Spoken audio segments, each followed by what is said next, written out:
Science, Chapter 1, Standard 7. The Living World, Adaptations and Classifications. Exercise.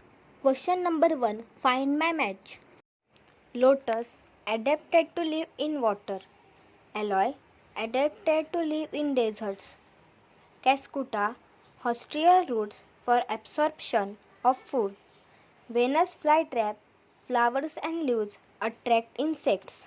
Question number 2. Read the paragraph and answer the following questions. I am a penguin. I live in polar region covered by snow. My abdomen is white. My skin is thick with a layer of fat underneath. My body is spindle shaped. My wings are small. My toes are webbed. We live in flocks. Why is my skin white and thick? And why is there a thick layer of fat underneath? Answer. Penguin lives in extremely cold polar regions. The region is always covered over with ice. It has thick skin with a thick layer of fat underneath because it does not allow the body heat to escape out. Due to white color, it can mix with the surrounding and cannot be easily located. This way, it seeks protection against predator. Why do we live in flocks, sticking close to each other? Answer. By staying in a flock, one is protected against the attack from predator. It becomes easier for parental care. Also, by sticking to each other, the body heat is not lost to the surroundings. Which graphical region do I inhabit and why? Answer. The penguin stays in polar region, especially in the Antarctica region. There is abundant food available for the penguin and thus they are seen here. Which adaptation should you have to enable you to live permanently in the polar region? Why? Answer. In order to permanently inhabit in polar region, the body should be adapted to cold temperatures.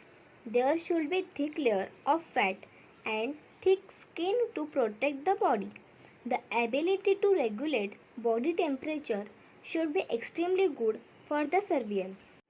Question number 3. Who is lying? Cockroach. I have 5 legs. Cockroach is lying. Cockroach has 6 legs. Hen. My toes are webbed. Hen is lying. Its toes are not webbed. Cactus. My fleshy green part is a leaf. Cactus is lying. Its fleshy and green part is a stem. Read each of the following statements. Write a paragraph about adaptation with a reference to each other statement. There is extreme heat in deserts. Answer. The living organisms residing in extreme heat of deserts show appropriate adaptations in the structure of body and the life processes.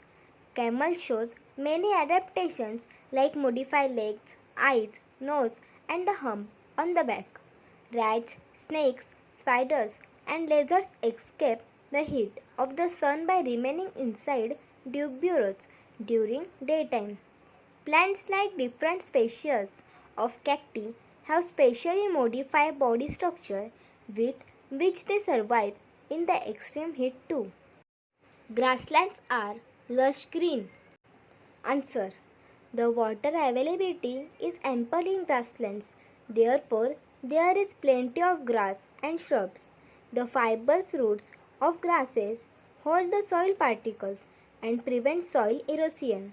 In equatorial regions, there is lush green growth due to sunlight and abundance of water. Due to plant cover on all the sides, grasslands look lush green. Insects are found in large numbers. Answer. Insects adapt to any kind of habitat. Some insects can fly. They have adaptation like light bodies, 2 pairs of wings which help them in flying. Some insects are also aquatic. Some stay near water bodies. Some are in deserts too. Many have ability to camouflage with environment and thus they escape the attention of predators. They can reproduce in large numbers. Due to all such adaptations, insects are found in large numbers. We hide. Answer. Some of those hide or weak organisms. In order to seek protections from enemies, they hide in their habitats. The coloration of their body mixes with the surrounding and thus enemies do not see these hiding creatures. Some of them hide also for catching prey. Chameleon, garden lizards can change color rapidly and become unnoticeable. This helps them to catch their.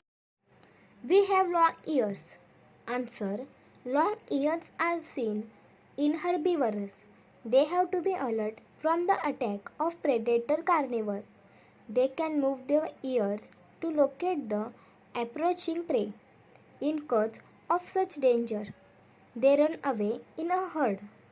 Having long ears is an adaptation to escape from enemies.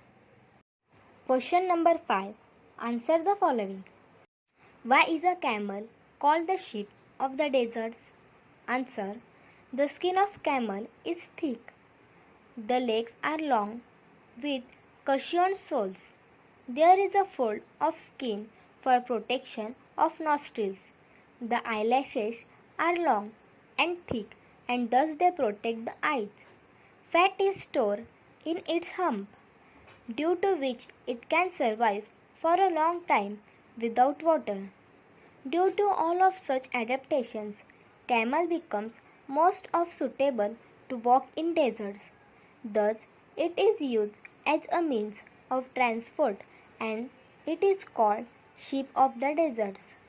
How can the plants like cactus and acacia live in deserts with scarce water? Answer. Cactus and acacia are plants that grow in deserts. They show adaptation to survive in the scarcity of water. Cactus does not have leaves. Leaves are modified into thorns. Therefore, water is not lost by evaporation through leaves. The stem takes up the function of photosynthesis and hence turns fleshy and green. There is a thick layer of waxy substance on the stem. Roots of these plants penetrate deep down into the soil in search of water. All such adaptations help the cactus and acacia to survive in desert with scarce water. What is the interrelationship between adaptations of organisms and their surroundings? Answer. Adaptations are the changes that take place in the structure and function of the body. These modifications in various organs and life process help the organisms live, feed, reproduce and create new generation. They also help in the protection of the organisms against the predators. Depending upon the habitat and its graphical conditions, the organisms acquire corresponding adaptations. How are organisms classified? Answer. Animals and plants are classified according to their characteristics. For this, the detailed study of these organisms is done. Based on basic similarities and difference, the organisms are classified into groups and subgroups. A hierarchy is formed depending upon these features. In this way, the organisms are placed in suitable groups and classification is achieved. Thank you for watching Prachi Classes.